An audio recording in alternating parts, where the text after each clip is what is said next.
João capítulo 13, verso 36 diz assim: disse Simão Pedro, você pode repetir comigo, Simão Pedro, 1, 2, 3. Senhor, para onde vais? Jesus respondeu: para onde eu vou, você não pode me seguir agora, mas depois me seguirás. Verso 37. Disse-lhe Pedro: Senhor, por que não posso seguir-te agora? Por ti darei a minha vida. Uau! Pedro está fazendo uma jura de amor a Jesus. Por ti eu darei a minha vida. Respondeu-lhe Jesus: tu darás a vida por mim, Pedro? Hashtag só que não. Na verdade te digo, que antes que o galo cante 3 vezes, você terá me negado 3 vezes. O tema da minha mensagem hoje é o amor recíproco. O amor recíproco. Você pode repetir comigo? O amor recíproco. Feche seus olhos, vamos orar mais uma vez. Querido Jesus, nós te agradecemos por essa noite tão especial. Te agradecemos pela oportunidade de estarmos na tua casa, reunidos como igreja. Todos os domingos que nós viemos nesse lugar, Pai, a gente está cumprindo uma ordenança da tua palavra, que é estarmos juntos, reunidos, congregando, com a nossa fé, num só coração. E hoje nós pedimos que a tua palavra, que é viva e eficaz, possa falar conosco. Sem a tua presença, Espírito Santo, é apenas uma palestra, e nós não precisamos mais uma palestra, nós precisamos um toque genuíno do Senhor na nossa vida. Então eu te peço que nesse lugar, o Senhor abra os nossos corações, e o teu Espírito Santo possa vivificar a palavra que tens para nós, em nome de Jesus. Você pode dizer bem alto comigo, amém? Amém. Vamos lá. Eu acho que não existe uma plataforma ou um púlpito de uma igreja nesse Brasil e afora nesse mundo que não fale muito a respeito da maneira como Deus nos ama. Quantos aqui, a propósito, creem que Deus nos ama? Obviamente, o tema central da Bíblia não é o homem amando a Deus, mas é Deus amando o homem. Não existe como o homem salvar a si mesmo.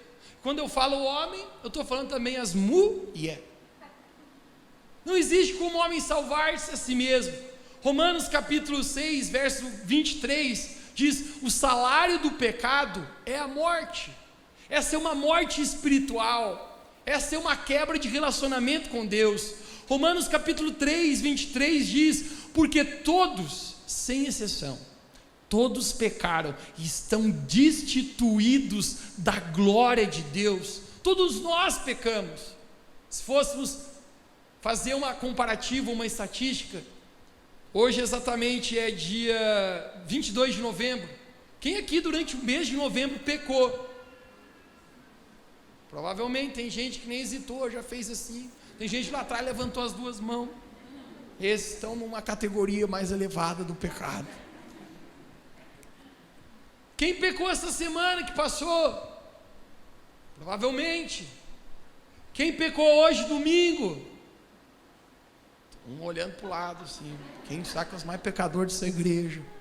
Quem conseguiu pecar durante a reunião que nós estávamos aqui? Aí se você conseguiu esse guerra, você vai até para o inferno já. Estou brincando. Mas a Bíblia fala que todos, sem exceção, pecaram. Efésios capítulo 2, verso 1b diz: estávamos mortos em nossos pecados e nossos delitos. Mas Romanos capítulo 5, 8, a Bíblia nos fala: mas Deus, Ele prova o seu amor por nós, que quando nós ainda éramos pecadores, Cristo morreu por nós. Quantos aqui são gratos porque Jesus Cristo morreu por nós naquela cruz?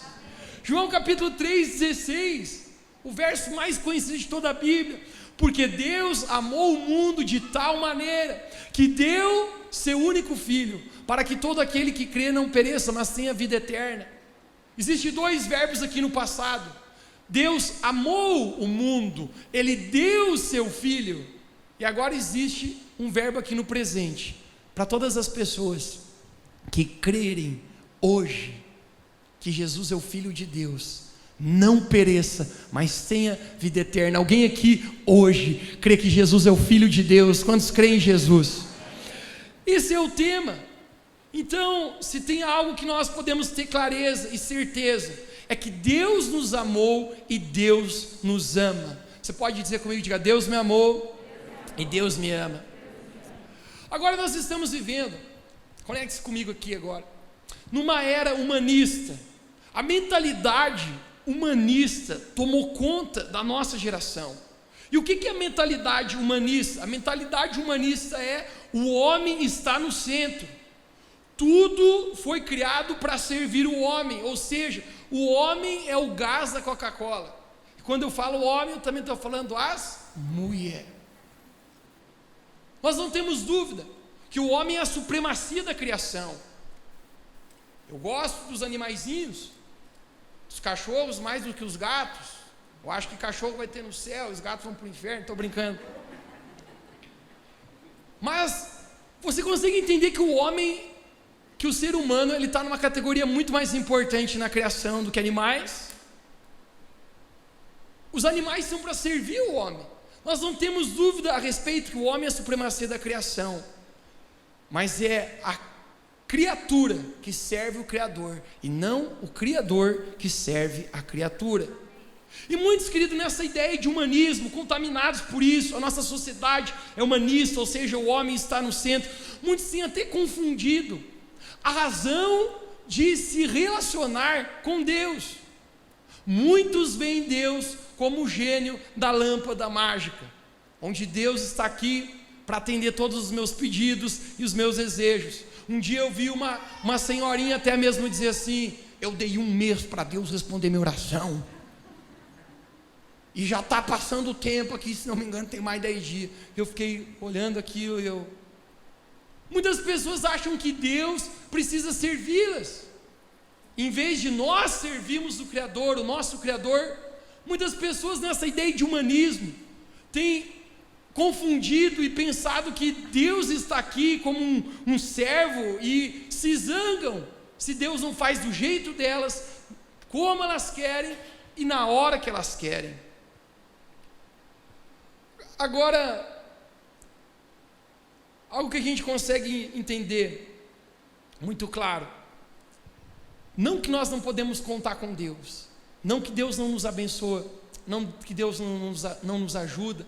A Bíblia fala que a mão de Deus não está encolhida para que não possa nos abençoar. A Bíblia fala que Deus é galardoador daqueles que o buscam. Quantos aqui a propósito têm experimentado a bênção de Jesus sobre a nossa vida? Deus é um Deus que responde orações, querido, muito além do que eu e você imaginava. Já teve coisas na minha vida que eu apenas imaginei e nem cheguei a deixar meus lábios pronunciarem, e Deus realizou, porque Deus é um Pai de amor. Deus, Ele ama cumprir o desígnio do coração dos seus filhos quando o agrada. Mas Marcos capítulo 12, 30, vamos abrir aqui, Marcos capítulo 12, 30, nós encontramos o primeiro mandamento. Ou seja, se é o primeiro, querido, a gente já consegue ter um entendimento, é o que rege tudo. O primeiro mandamento, no livro de Marcos capítulo 12, 30, diz assim: amarás ao Senhor teu Deus de todo o teu coração, de toda a tua alma, de todo o teu entendimento e de todas as tuas forças. Este é o primeiro mandamento. Você pode repetir comigo: de todo o coração. Vamos um pouquinho mais forte, mais empolgado. Diga: todo o coração, de toda a alma, de todo o entendimento e de toda a força. Esse é o primeiro mandamento. Agora, minha pergunta nessa noite é: se esse é o primeiro mandamento, amarás o Senhor teu Deus de todo o coração, de toda a alma, de toda a força, de todo o entendimento, por que será que se fala tão pouco sobre a maneira que nós deveríamos ter um amor recíproco a Deus? Falamos tanto da maneira que Deus nos ama, e hoje eu quero trazer, gente, um ensino a respeito da doutrina do amor recíproco que nós devemos ter para com Deus, que muitos, eu acredito, que têm se esquecido sobre isso. Quando eu tinha cerca de 3 ou 4 anos, minha mãe foi acometida com um câncer na garganta, e a situação dela se desenrolou, que começou a complicar, e o médico deu um diagnóstico para ela e falou: minha senhora, essa situação é grave, esse câncer é maligno, e dependendo do quadro que isso vai desenrolar, a senhora pode vir até a falecer. Minha mãe é uma mulher de fé, gente. Minha mãe é uma mulher de muita fé. Poucas pessoas eu conheço nessa terra que tem uma fé genuína e autêntica como ela. Parece que ela fala com Jesus no WhatsApp e responde na hora. Parece que tem uma moralzinha diferente com o Senhor lá de cima. E a minha mãe, ela começou a declarar a cura dela no nome de Jesus. A propósito, quantos creem que Jesus tem poder para curar? Jesus, ele é poderoso para fazer coisas que humanamente são impossíveis. A minha mãe começou a declarar em nome de Jesus: eu não vou morrer, em nome de Jesus eu tenho um propósito nessa vida. Mas quem já descobriu que às vezes Deus não responde as coisas exatamente no momento que nós achávamos que Deus iria responder? E o quadro dela começou a piorar, e a mãe começou a ficar um pouco emocional. Ela conta essa história, eu confesso para você que eu tenho vagas lembranças sobre isso que eu estou contando para ti agora, mas ela conta essa história, virou até um motivo de uma história de carinho lá em casa. Mas ela falou que um dia eu estava na cozinha com ela relembra que era uma mesa amarela, feia que dói, que a gente tinha na cozinha de casa. Eu estava sentadinho na mesa, e a mãe falou assim: Mateus, eu amo muito você, meu filho. Com aquela ideia na cabeça, pode ser que eu vou morrer. E ela fez uma pergunta para mim. Ela falou: Mateus, você ama a mãe? Gente, eu fiquei olhando para ela assim. Ela perguntou: Mateus, o quanto você me ama? E ela conta que eu comecei a olhar para o teto, para o chão, olhar para os lados. Alguma vez na sua vida já foi difícil você conseguir mensurar o amor? Você consegue entender comigo que às vezes é difícil a gente conseguir mensurar o quanto a gente ama, o quanto algo tem importância em amor para nós? E ela falou que naquele aspecto eu fiquei olhando, e eu comecei a estender os meus braços, e eu fiz: eu amo assim. Foi glude, é ou não é? Até hoje, quando conto essa história lá em casa, eu digo assim: rapaz, nasceu com charme, né? Mas, querido, você consegue entender que mensurar amor, a pergunta que eu faria para você hoje: você consegue mensurar, se Jesus perguntasse para você o quanto você me ama, como que você mensuraria o seu amor por Jesus? Pedro mensura o seu amor e diz: eu estou pronto para morrer por ti, aonde quer que você for, eu irei. O simples fato de Jesus estava indo para a cruz, Jesus falou: Pedro, o lugar onde eu estou indo agora, ou seja, a cruz, você ainda não pode ir comigo. Por que não, Jesus? Eu estou pronto. Jesus fala, só que não, você não me ama o suficiente para ir para a cruz. Antes que o galo canta 3 vezes, você me nega 3 vezes, Pedro. É difícil às vezes mensurar o amor. Nós não temos um termômetro do amor. Eu acho que alguns homens casados diriam: glória a Deus que não tem. Porque imagina se a gente tivesse um termômetro que mede amor. Eu acho que as mulheres iam viver com esse negócio no bolso. Todo dia antes de dormir, ela olhava para o maridão do lado: levanta o braço aí, deixa eu ver. E se algum dia sequer abaixasse 1 milímetro aquele amor, você iria dormir no sofá. Nós não temos como mensurar. Mas João capítulo 14, vamos abrir esse verso, é um tema principal nosso hoje aqui. João capítulo 14, verso 21. Se você trouxe a sua Bíblia, você pode abrir comigo, ou se está no seu celular. A gente encontra algumas palavras de Jesus aqui que nos deixam entender a respeito de como se existe uma mensuração, ou seja, uma identificação do nosso amor por Deus. Vamos lá, João capítulo 14, 21 diz assim: aquele que tem os meus mandamentos e os obedece. Você pode dizer comigo: tem os mandamentos e os obedece. Jesus, ele falou: esse é o que me ama. Conecte-se aqui. E aquele que me ama será amado de meu Pai, e eu o amarei e me manifestarei a ele. Me dê de presente sua atenção. Jesus, ele está falando aqui nesse momento: aquele que tem os meus mandamentos, ou seja, a minha palavra, e os obedece. Ele sabe uma coisa que eu tenho descoberto, que o que nos falta muitas vezes não é informação. A gente sabe muito. Tudo que você digita hoje no Google você tem acesso. Gente, a gente não faz nem sacrifício para ter uma Bíblia hoje em todas as versões que a gente precisa e quer ter. Com um clique você tem. Quando eu fico pensando que teve gerações passadas que ter uma Bíblia de papel era tão raro, era tão difícil. O que nos falta hoje não é informação, você concorda comigo? O que nos falta muitas vezes, gente, é obediência à palavra do Senhor. Jesus ele falou: aquele que tem os meus mandamentos e os guarda e os obedece, esse é o que me ama. E aí Jesus começa a dizer: e aquele que me ama será amado de meu Pai, e eu me manifestarei a ele. Conecte-se comigo aqui. Obviamente, querido, Deus não nos ama simplesmente porque a gente ama Ele. Algo que eu descobri na minha vida: tudo que eu possa fazer de errado, querido, não diminui o amor que Deus tem por mim.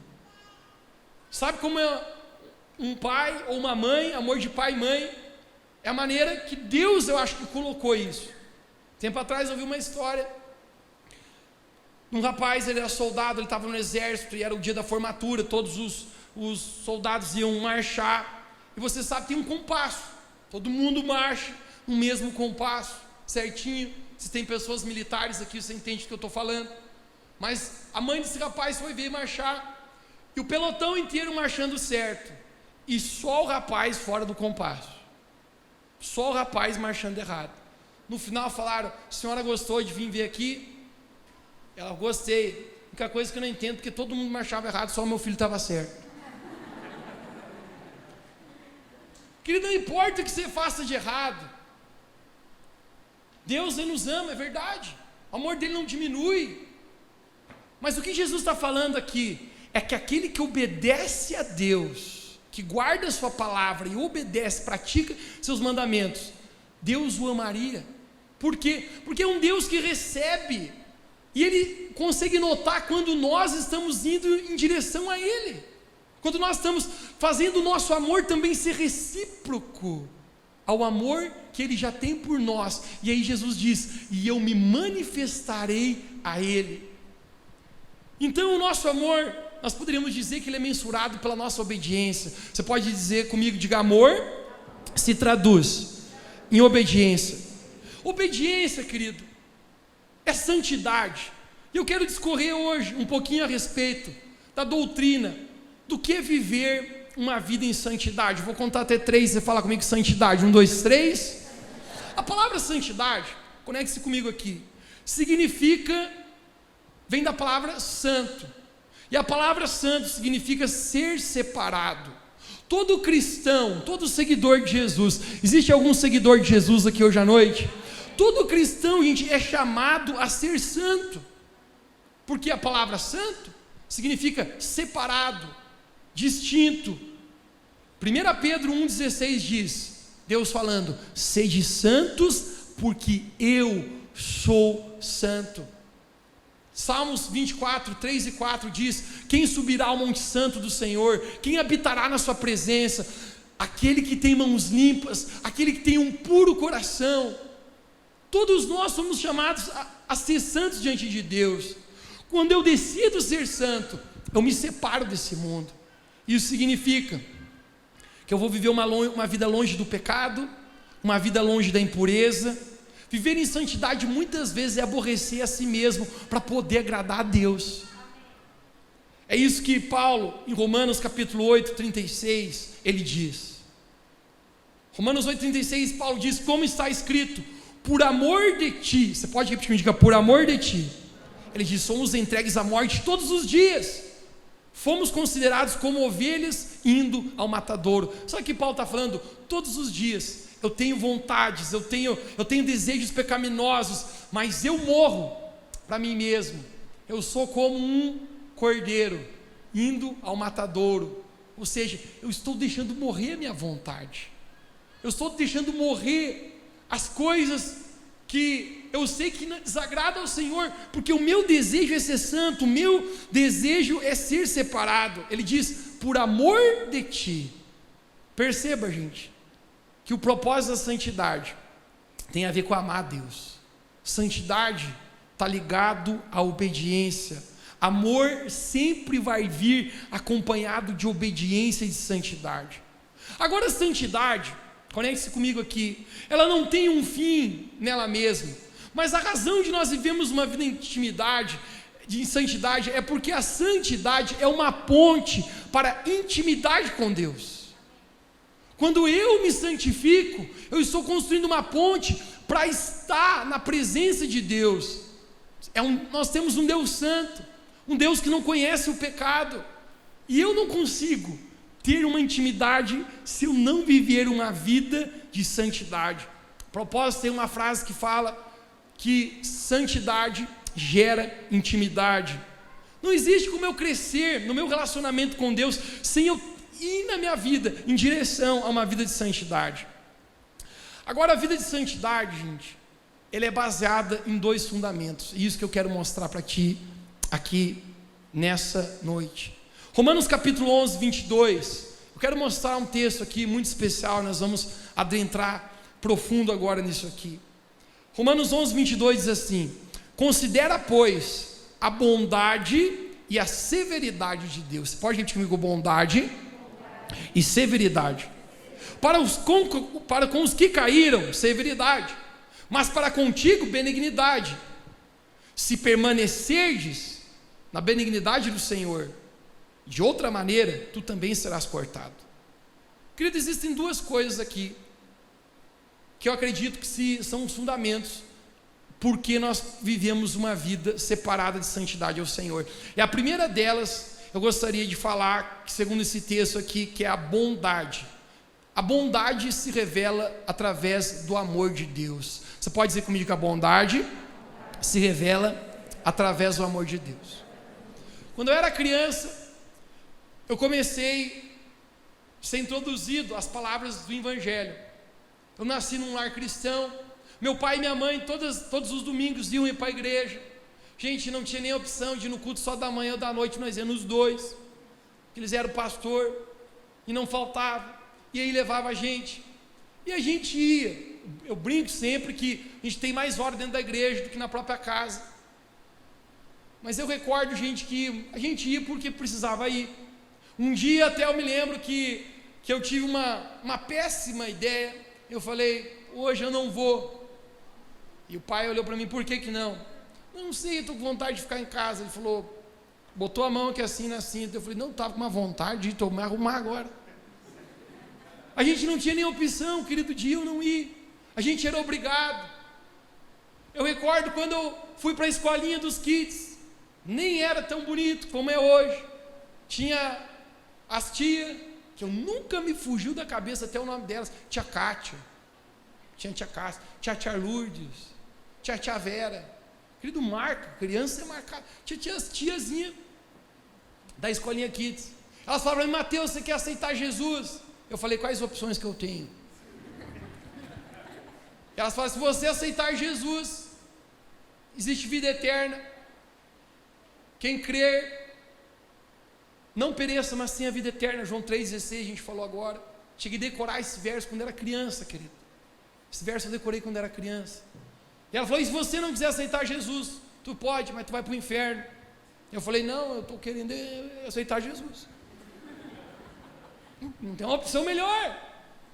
Querido, muitas vezes alguns falam assim, quem não vem pelo amor, vem pela... Eu tenho uma teoria contigo, querido. Eu acho que todo mundo vem pela dor. Você vem pensando, rapaz, minha vida, eu não posso salvar a mim mesmo. Eu não tenho como ter vida eterna em mim próprio. Eu descubro o quanto que eu preciso de Deus.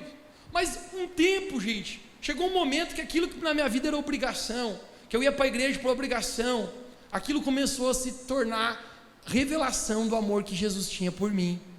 Quanto mais eu ia conhecendo sobre Deus, quanto mais eu ia conhecendo a palavra de Deus, eu começava a querer amar a Deus. Meu coração começava a querer ser recíproco, ou seja, devolver o amor que Ele tinha por mim.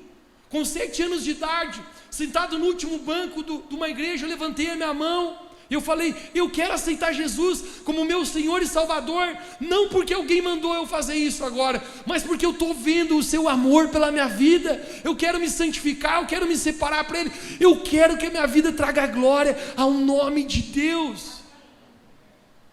Porque aquilo que uma vez era obrigação, começou a se tornar revelação sobre a minha vida.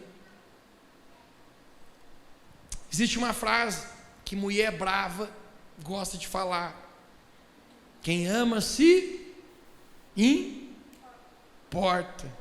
Elas não quiseram falar para não dizer que são bravas. E é verdade. E é verdade. Quem ama se importa.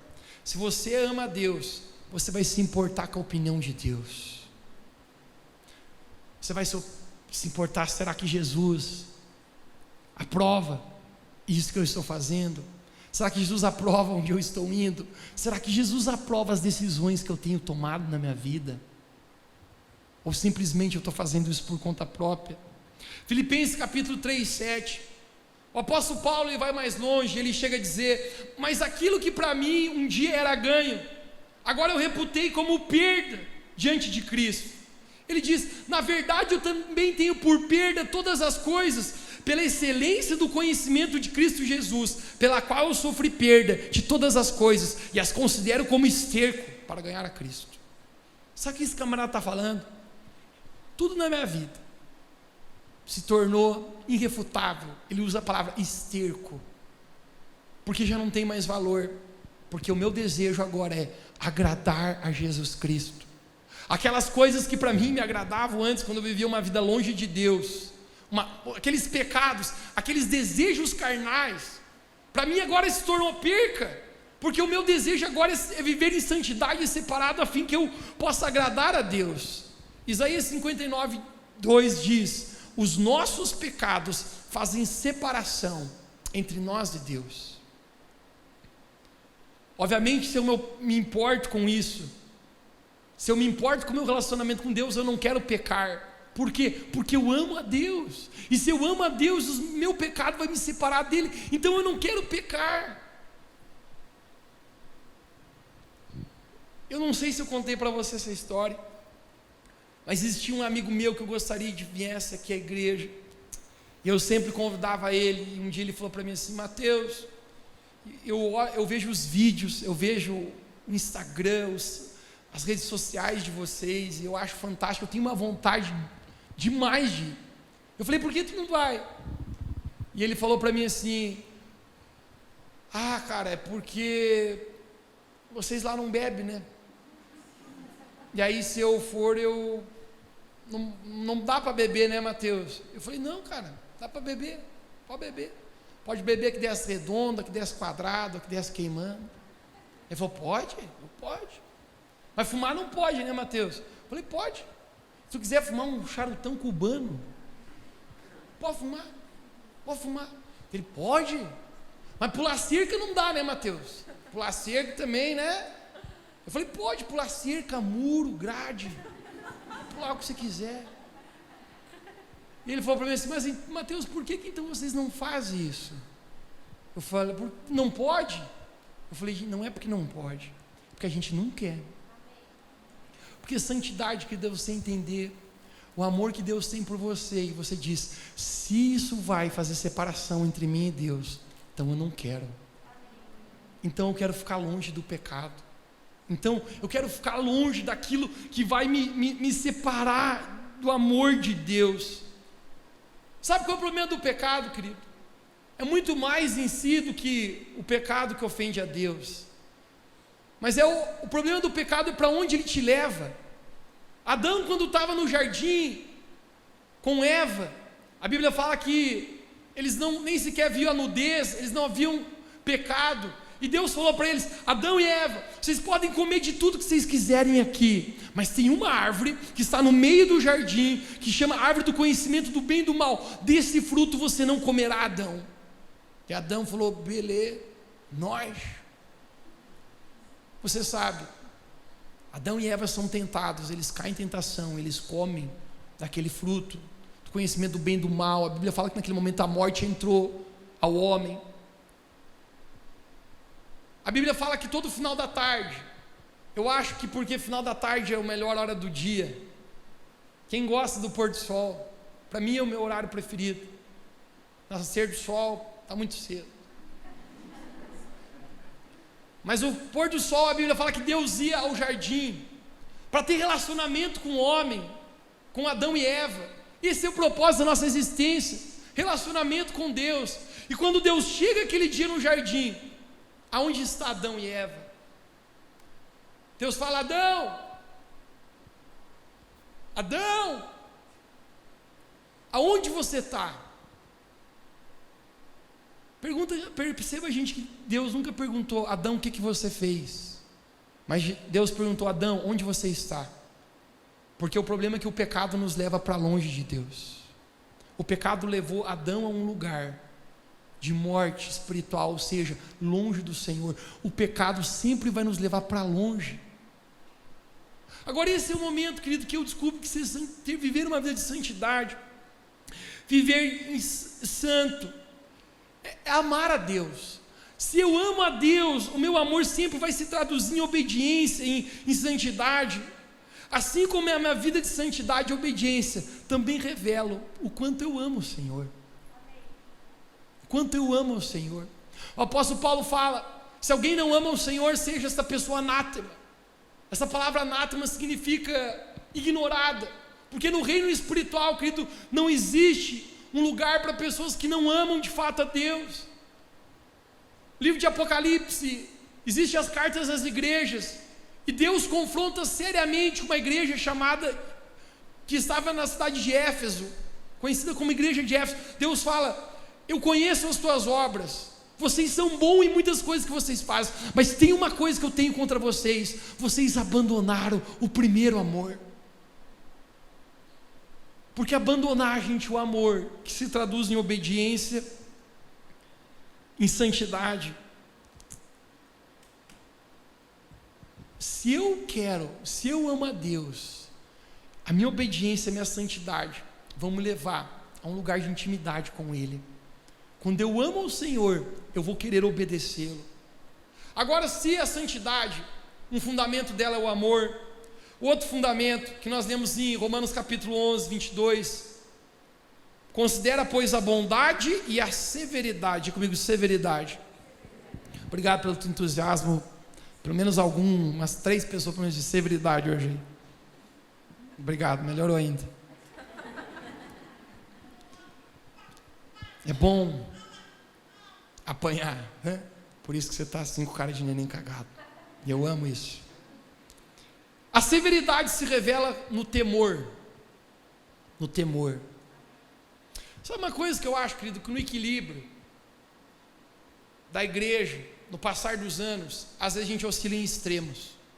E chegou uma época, gente, que eu me lembro, que se falava muito a respeito: rapaz, cuidado que Deus castiga, Deus vai te tacar um raio na cabeça.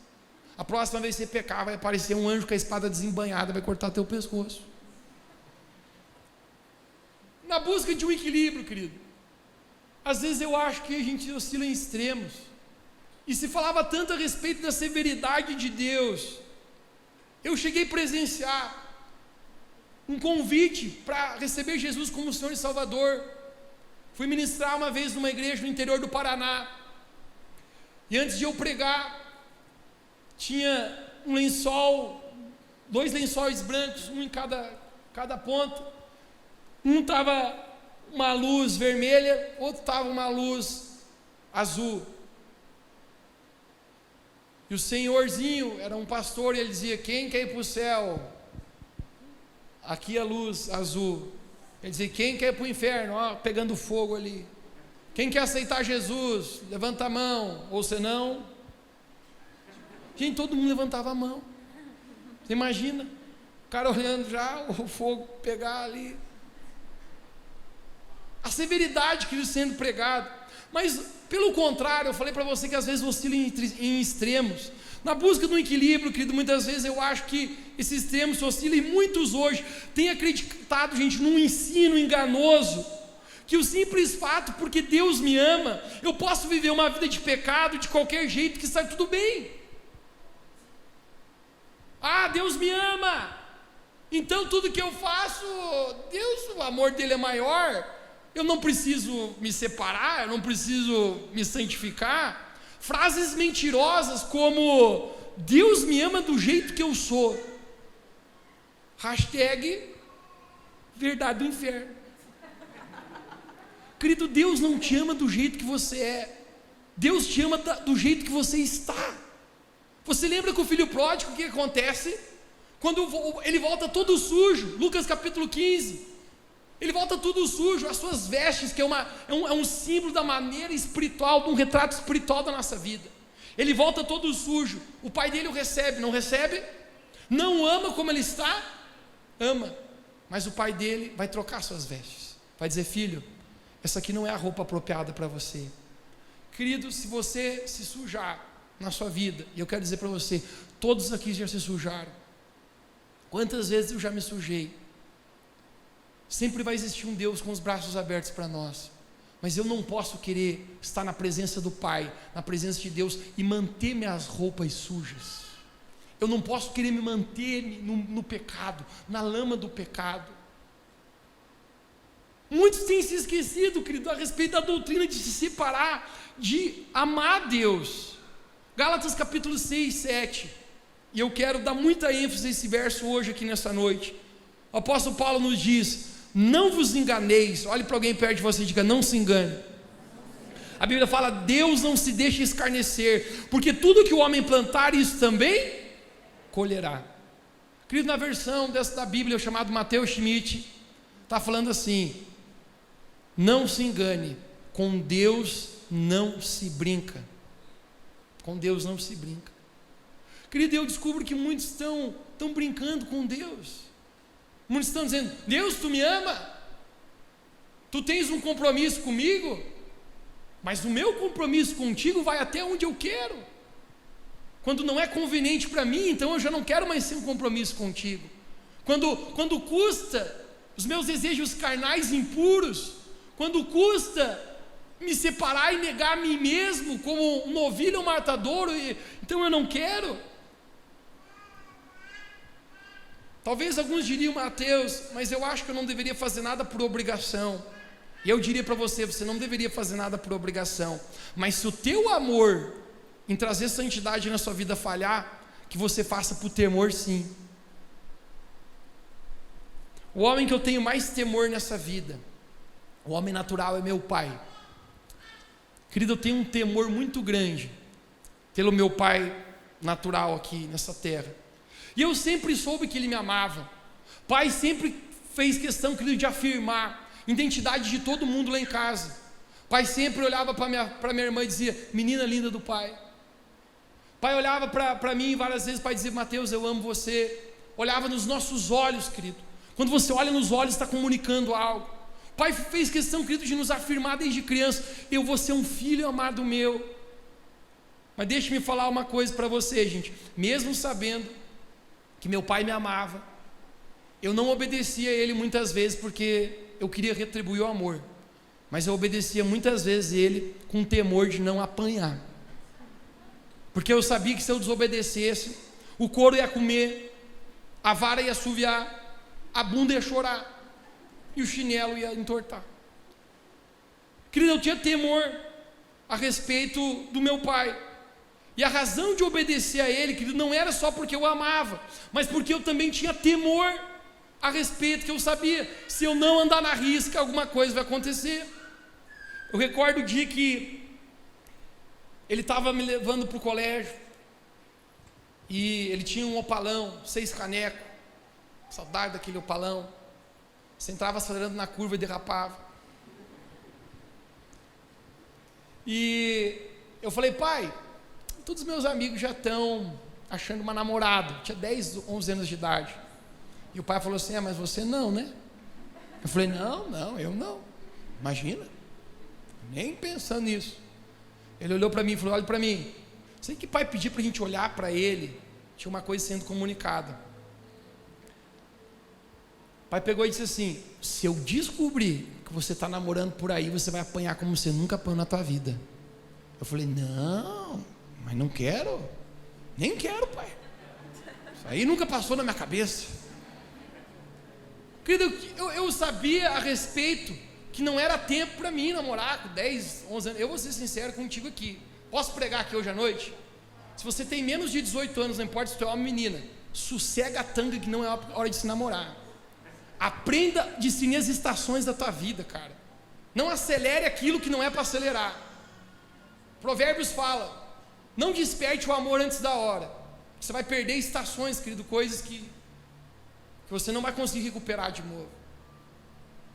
Mas eu tinha um temor do meu pai muito grande, em saber, se eu não andar na risca, mesmo ele me amando, ele vai me corrigir, eu vou ter um julgamento pela parte dele. Esse é o momento. A gente nunca foi aquele aluno mais comportado, disciplinado. E eu recordo que uma história que eu lembrava ao preparar essa mensagem, que era muito enfática na minha cabeça. Vou baixar um pouquinho, Celso, a música. Um dia que nós tínhamos aprontado um pouquinho mais na sala de aula, e a professora falou assim: Mateus, desce para a coordenação. E gente, eu não sei quem é desse tempo, mas eu sou do tempo que você tinha oportunidade de assinar 3 vezes o livro negro. Ou melhor, você tinha oportunidade de dar 2, a terceira você era expulso. Gente, eu já tinha sido assinado 2 vezes aquele livro. Eu sabia que a próxima só tinha um destino: Parque da Saudade, Penha Cruz das Almas, que eu era expulso e o pai me matava, mandava para um desses 3 lugares. O pai já tinha avisado: vocês se comportam. Eu fui para a direção, e a mulher, Márcia, o nome dela, ela falou: Mateuzinho, você aqui de novo. Eu falei: não, mas essa foi injustiçado. Fui injustiçado pela professora, nem fiz nada, foi o companheiro do lado. Aí, o que aconteceu? Não, eu estava conversando, não sei o quê, mas eu, na verdade, estava pedindo, enfim. Ela falou: não, ó, Mateus, então, eu não vou fazer você assinar o livro, até porque se você assinar, você sabe o que vai acontecer contigo, né? Eu falei: não, sei. Ela falou: mas eu vou apenas ligar para sua casa, comunicar que você esteve aqui na direção, e depois, quando acabar essa aula, você volta para outra do outro professor. Eu falei: não, obrigado. Eu já agradeci. Ela ligou lá para casa, gente, pediu para falar com meu pai e minha mãe, e nenhum dos dois estavam. Quem atendeu foi a empregada. E ela falou: o Mateus, o seu Hugo está aí, dona Neuci. Ela falou: não está, quer empregar, não sei o quê. Aqui é do colégio, o Mateus está aqui na direção, a gente teve um pequeno equívoco com ele aqui. Gente, mas ela falou assim: mas tudo tranquilo, obrigado então, tá? Tchau. Até hoje, gente, eu não sei por que o empregado fez isso, não sei se foi sem querer ou não. Às vezes a gente desconfia também até hoje, né? Se ela não me odiava. Bagunça a gente também faz em casa. Mas ela ligou para o escritório do meu pai. E ela falou: seu Hugo, acabaram de ligar do colégio, o Mateus estava na direção, mas parece que ele está bem, mas só para avisar que ligaram, tá? Mas ele está bem? Não, acho que está bem. Desligou o telefone. Nisso ali, gente, eu estou feliz, eu estou sentado num sofazinho pensando: me dei bem. Eu estou aqui no sofá, nem estou olhando aquela aula chata daquela professora. Os caras estão tudo na sala e eu estou aqui, ó, olhando o vento. E essa Márcia foi conversar comigo, ela falou: Mateus, o que seu pai faz? Eu falei: nossa, que vergonha agora. Meu pai é pastor, gente. Agora, como que eu vou falar? Meu pai é pastor. Olha o testemunho terrível, gente. Sexta-feira retrasada, lembra que a gente falou sobre uma das maneiras que a gente manifesta o reino de Deus através do nosso testemunho. Se você estava no seu GPS hoje, essa semana você conectou com essa palavra. Eu falei: meu Deus, que vergonha. Eu falei: meu pai é autônomo. E ela falou: é autônomo? Eu falei: sim, trabalha por conta própria. Tinha visto no dicionário que significava autônomo, falava trabalhar por conta própria. Mas o que ele faz? Eu: nossa, agora o que eu vou falar? Faz tudo, eu falei. Ela: mas tudo o quê? Eu falei: um pouquinho de cada, um pouquinho de pedreiro, de encanador, de marceneiro. Ela falou: beleza. E eu estou sentado naquele sofazão, bem tranquilo assim. Quando eu olho para o lado, gente, eu vejo meu pai vindo lá no fundo do corredor, assim, ó, de terno. Eu falei: gente, eu fiquei branco, porque eu tinha temor do meu pai. Eu sabia: hoje estou ralado. Quando ele entra na sala, nunca me esqueço, Eu abaixei a cabeça, ele falou, o que aconteceu, Mateus? Essa mulher, Márcia, falou assim, o senhor é o pai dele? Eu falei, sim. Ela olhou para ele de terno, ela olhou para mim assim, pedreiro, né? Gente, eu não sabia onde enfiava a minha cara. Que vergonha, que vergonha. Ela falou, então, o Mateus estava conversando, e essa mulher, Márcia, era super querida, gente, ela até ajudava nós. Ela falou assim, não, mas ele é um bom aluno, o problema é que ele conversa um pouquinho demais. Gente que nos ajudou no correr dessa vida, sou grato a Deus, todas as pessoas que nos ajudaram a não ser expulsos. Gente, mas aquele dia o pai falou para mim, Mateus, quando a gente chegar em casa a gente conversa. Gente, eu sabia o que era conversa. Querido, eu já sentei, fui direto para a cama, já virei, abaixei a calça, o pau já comeu ali.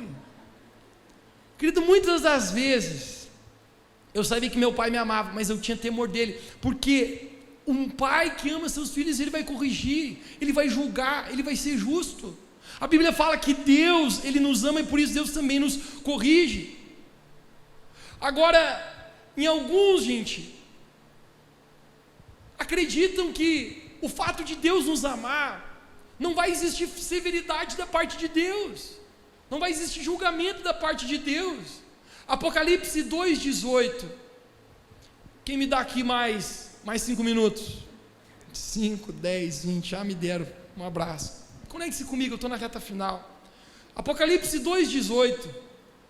Eu quero que você perceba isso. Ao anjo da igreja de Tiatira escreve: assim declara o Filho de Deus, cujos olhos são como chamas de fogo e os pés como de bronze reluzente. Olhe para mim aqui. Está falando de uma figura de como é o Filho de Deus, Jesus. E fala: olhos como chama de fogo e pés como bronze reluzente.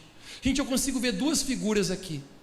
Quando está falando a respeito de olhos como chama de fogo, eu acredito que está falando a respeito de um atributo, o qual penetra em todo lugar. A propósito, o fogo, querido, ele tem a capacidade de penetrar qualquer coisa.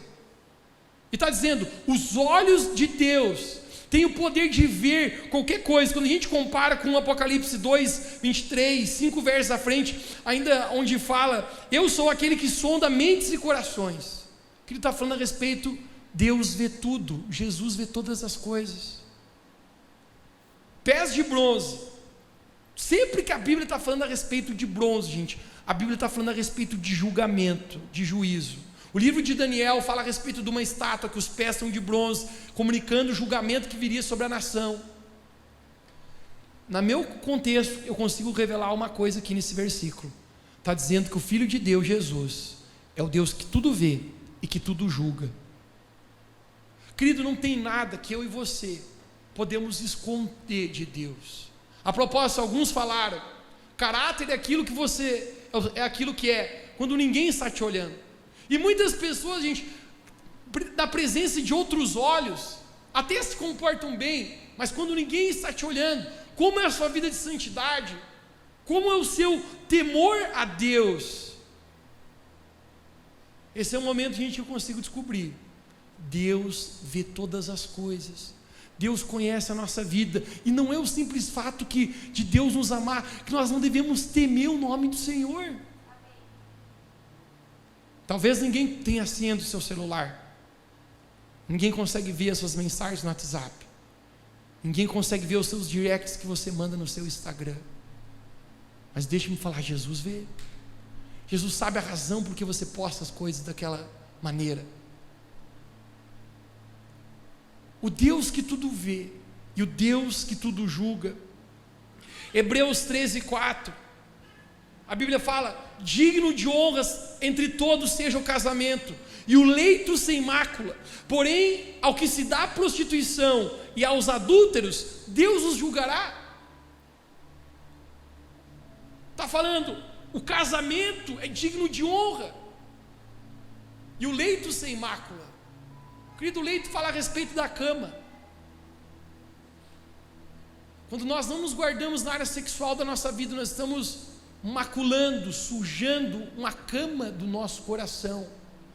Agora, o mais forte que nessa palavra fala: Deus julgará. Deus julgará. Uma roda de homens, um tempo atrás eu estava, de homens que não conheciam a Deus, e um deles falou: graças a Deus minha mulher nunca descobriu as vezes que eu traí ela. Gente, deixa-me falar para você, pode ser que a sua esposa, talvez o seu esposo, nunca descobriu e nunca descobrirá, não significa que Deus não te julgará. Você é jovem, você pode pensar, ninguém está sabendo, não significa que Deus não o julgará. Se da mesma maneira, querido, que Deus nos ama, o nosso amor pelo Senhor, ele precisa se traduzir em obediência. A santidade é aperfeiçoada, gente, no temor do Senhor. Deuteronômio 11:1 diz: amarás, pois, o Senhor teu Deus, e guardarás as suas ordenanças, e os seus estatutos, e os seus juízos, e os seus mandamentos, todos os dias, porque amor está ligado à santidade, e santidade tem a ver com obediência. Deixa eu me perguntar para ti hoje, querido, o quanto vale o teu relacionamento com Deus para ti? O quanto vale Jesus para você? O quanto você o ama? Sem você perceber, querido, hoje Jesus está colocando um termômetro. Ele colocou um termômetro aí na tua vida hoje, onde o seu nível de amor por Deus está sendo acusado para você mesmo, não para que outros saibam, não para que eu saiba, mas para que você mesmo se veja diante de Deus. Eu quero encerrar em João capítulo 21. Vocês se lembram onde nós começamos hoje à noite? Pedro, para onde eu vou você não pode ir, Pedro. Não, Jesus, eu acabei de mensurar o meu amor por ti, eu estou pronto até mesmo por dar vida por ti. João capítulo 21, exatamente no verso 15, a gente pode projetar aqui. Você conhece a história? Pedro havia negado Jesus 3 vezes, o galo cantou, Jesus ele morre, Jesus ressuscita ao 3º dia. Pedro está pescando num barco longe de Deus, porque o pecado nos leva para longe de... Pedro está longe do Senhor, longe do propósito que Deus tinha para a vida dele. Jesus, com o seu amor, querido, vai atrás de Pedro. Eis algo que eu vou te falar aqui, querido. Jesus sempre vai de atrás de nós com o seu amor, mas não significa que nós não precisamos aprender a ser recíprocos e responder a Deus com obediência e santidade. No verso 15, Jesus ele senta, e olha o que está dizendo aqui. Depois de comerem, Jesus faz um café da manhã para Pedro. Tinha peixe, tinha pães. Jesus perguntou para Simão Pedro: Simão, filho de João, você me ama mais do que a estes? 3 vezes Jesus ele vai fazer essa pergunta para Pedro. Eu quero te mostrar algo que você nunca viu na sua Bíblia, nesse texto. Obviamente, porque a Bíblia foi escrita em grego, em parte em hebraico. Mas a palavra, o dicionário grego, gente, ele tem uma profundidade muito maior do que o nosso dicionário do português. Se a gente fosse pensar, o que significa amor na linguagem nossa, português? Amor é o quê? É amor. Sim. Na linguagem grega é muito mais profunda. Você tem 3 palavras para descrever amor. O primeiro tipo de amor no grego significa eros, que é um amor sexual. Segundo tipo de amor chama filéu, que é um amor fraternal. É quando você gosta muito daquela pessoa, você tem empatia demais por aquela pessoa. Mas tem um terceiro tipo de amor no grego, que se chama ágape. Você pode repetir comigo esse amor? Diga ágape. Esse é um amor completo, esse é um amor total, esse é um amor perfeito, que é o amor que Deus tem por nós. Aqui nesse texto existe um jogo de palavras, olha aqui. Jesus ele pergunta: Simão, filho de João, você me ágape mais do que a estes? Você me ama com amor ágape? Pedro, sabe o que Pedro fala? Sim, Senhor, tu sabes que eu te amo. No português nós não conseguimos traduzir isso, mas Jesus pergunta: Pedro, você me ágape? E Pedro diz: Jesus, eu te filéu. Eu estou conseguindo mensurar agora, Jesus. Eu não te amo do jeito que eu achava que eu te amava. Eu fracassei, Jesus. Eu pequei. Eu te abandonei. Eu falei que eu podia ir onde você estivesse indo, mas a verdade é que eu não te amo o suficiente para isso. Verso 16, Jesus vai perguntar de novo para Pedro, novamente, 1, 2, 3, diga comigo novamente, 1, 2, 3, obrigado pelo teu entusiasmo, 1, 2, 3, Jesus disse: Simão, filho de João, você me ama, você me ágape? Ele respondeu: sim, Senhor, tu sabes que eu te filéu. Em outras palavras, sabe o que Pedro está falando? Jesus, tu sabe que meu amor não é um abraço tempo. Você sabe que até vai, você sabe que eu gosto de ti, mas eu não te amo. A gente imagina homem, a tua esposa falando para mim assim: eu amo você, e você me ama, e você responder para ela: eu gosto de você. A gente está morto. Você me ama? Eu gosto de você. É isso que Pedro está falando para Jesus, porque agora ele consegue ver o nível, mensurar o nível do amor dele.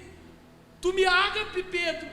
Jesus, tu sabes, eu te filéu. Pela terceira vez, próximo verso, e nós encerramos aqui. Pela terceira vez, Jesus disse: Simão, filho de João. Agora Jesus vai dizer: você me ama. Mas Jesus no grego, ele vai abaixar o nível. Ele vai dizer: Pedro, você me filéu? Então é isso, Pedro? Não é ágape? Tu não me ama, Pedro? É só no momento de conveniência? É só no Instagram que tu me ama? No secreto não? É só até num momento que você deixa, mas não deixa eu controlar tuas decisões, tua vida mesmo? É só filéu, Pedro? E Pedro diz para Jesus, a Bíblia fala que Pedro fica magoado, sabe por quê? Porque ele consegue ver ele mesmo. Jesus perguntando pela terceira vez: você me ágape? Senhor, tu sabes todas as coisas, que eu apenas te filéu. Querido Pedro, ele está tendo uma mensuração, que o amor dele não era recíproco por Jesus. Ele está dizendo: Jesus, eu não estou te amando como eu deveria. Querido, hoje eu quero falar para você, eu sinto fortemente o Espírito Santo falando da nossa vida. Nós precisamos crescer o nosso nível de amor ao Senhor, gente. Querido, não dá para ser crente só na igreja. Não dá para ser cristão, gente, só no domingo.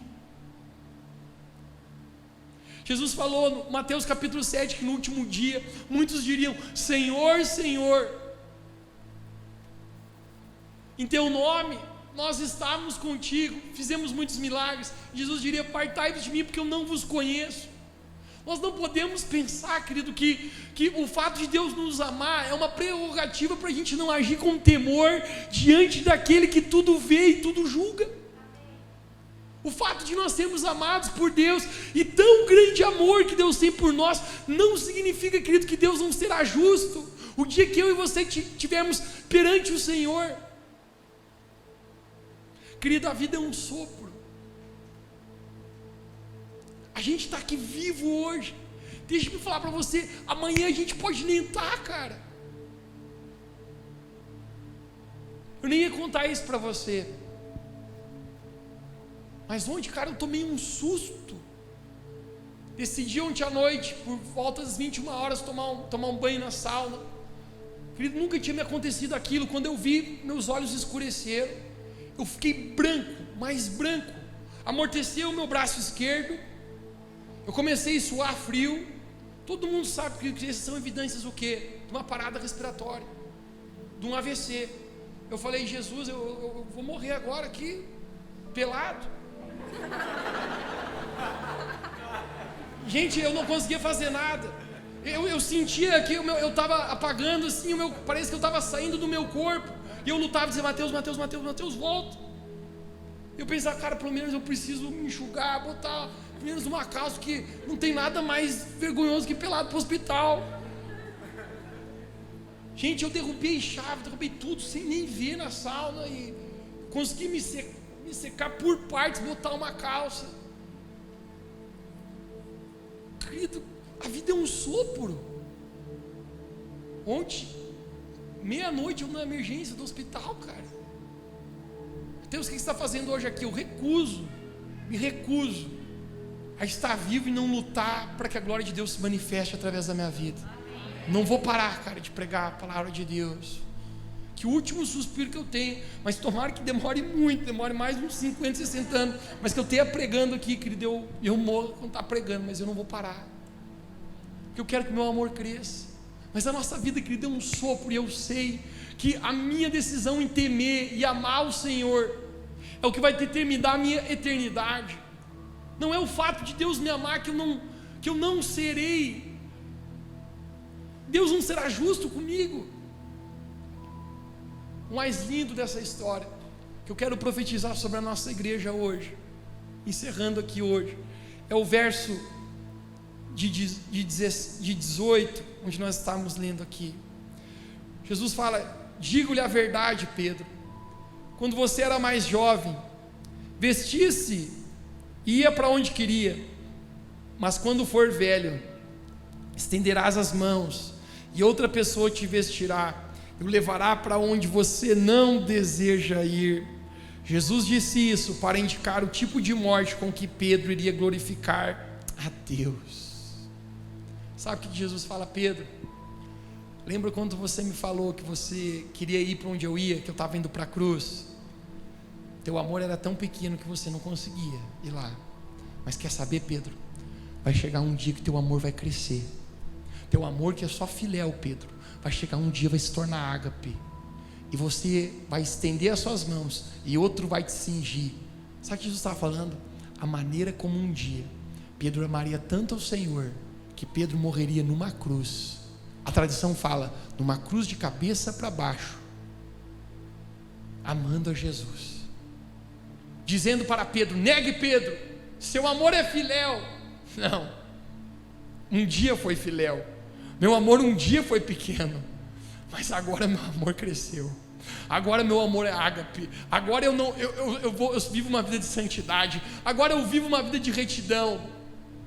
Se vocês querem me matar, pode me matar, mas eu não sou digno de morrer como meu mestre, meu Senhor morreu. Vire a minha cruz de cabeça para baixo. E a Bíblia fala que Pedro morre glorificando a Deus, gente. O amor de Pedro cresceu. Querido, eu quero profetizar aqui nessa noite que o nosso amor também vai crescer em Jesus. Você recebe essa palavra que seu amor está crescendo nessa noite? Seu amor está crescendo nessa noite em nome de Jesus. Fique de pé comigo onde você está.